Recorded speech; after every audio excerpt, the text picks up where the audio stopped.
In this video, I'm going to show you how to use moving average indicator in expert option. Now, the first thing you have to do here on your chart, you want to go to the very bottom here, and just above the sell button, you can see this indicators button.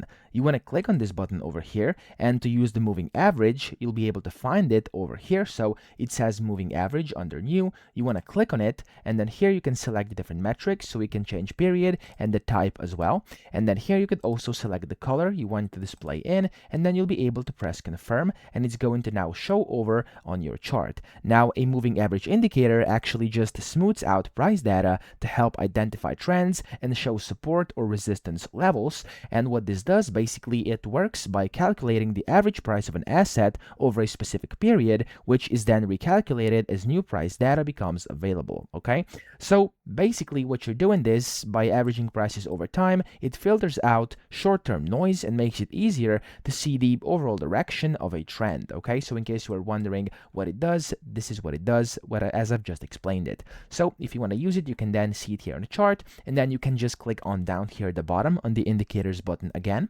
Go to the added button up top, and then here you'll be able to see your current indicators on your chart. So the moving average, you can click on the span button to actually edit different things, or you could just click on this X button to remove it from your chart. So that's how to use it. I hope this video helped you out. If it did, please subscribe to the channel and help me out as well.